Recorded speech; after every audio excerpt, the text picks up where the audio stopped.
Welcome to AppSec Unlocked, the podcast that unravels the complexities of application security.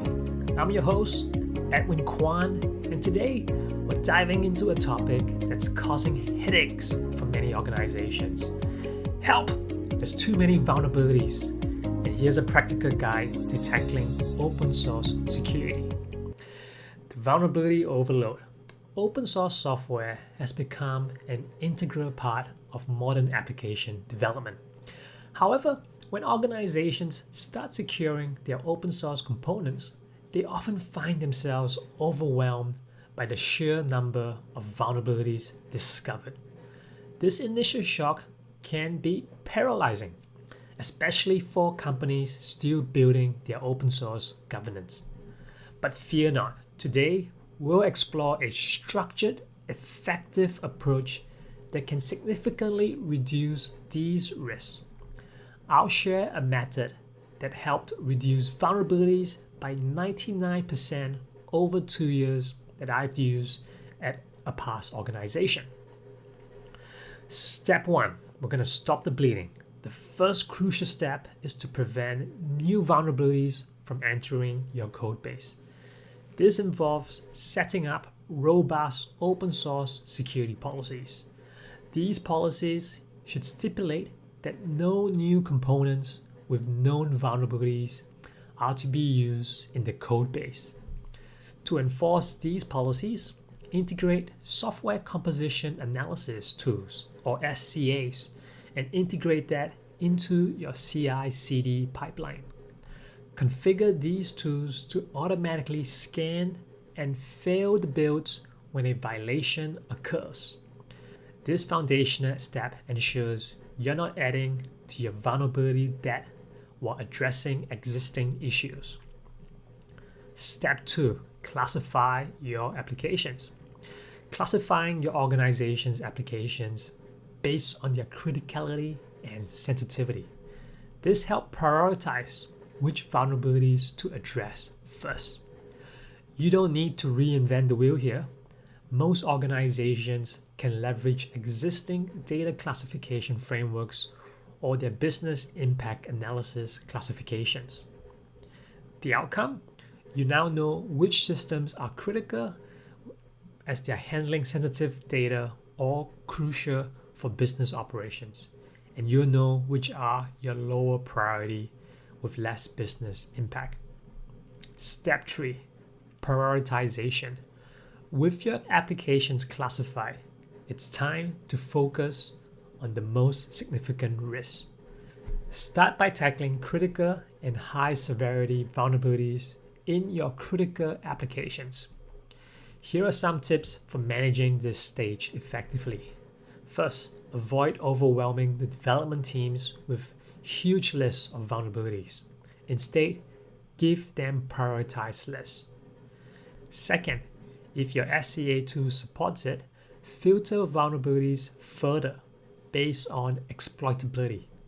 Alternatively, you can use the Exploit Prediction Scoring System, or EPSS, to gauge real-world threat likelihood. And last, collaborate with teams to set realistic remediation deadlines based on workload and risk assessment. Now on to step 4, which is remediation. Now it's time to roll up your sleeves and start addressing those vulnerabilities. Progress gradually through the backlog, addressing the critical issues first, then systematically working down the list. During my experience, even with a daunting number of vulnerabilities at the outset, we managed to drastically reduce the count over 2 years without sacrificing development velocity. Step 5, you need to maintain your momentum. Even after addressing existing vulnerabilities, a long-term strategy is essential to keep your security posture strong. Introduce service level objectives, SLOs, for dealing with newly discovered vulnerabilities in your existing open source components. These SLOs should align with your development team's workflow and be based on the application's classification, vulnerability severity and exploitability.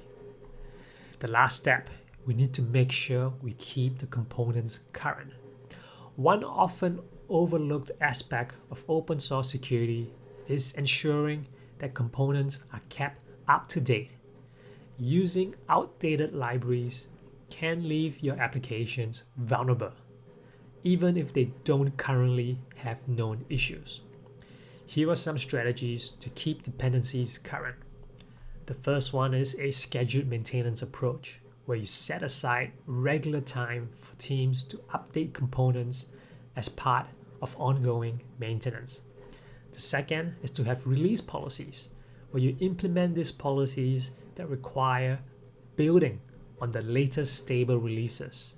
And the last one is to automate that using tools. Solutions like GitHub Dependabot or Renovate helps to automate dependency updates. This approach can simplify the process, but should be balanced with manual oversight to avoid breaking changes. Now, wrapping up, securing open source software is a continuous journey, but with a strategic approach, organizations can significantly mitigate risks.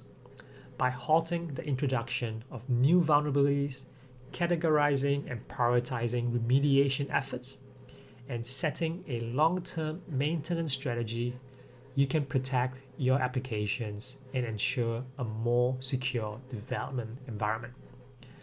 Remember, taking the time to structure your open source security program will not only help in reducing vulnerabilities, but also instill a culture of proactive security within your development teams. That's all for today's episode of AppSec Unlocked. I hope you found this useful. Please don't forget to subscribe to our podcast and leave a review. And until next time, stay secure.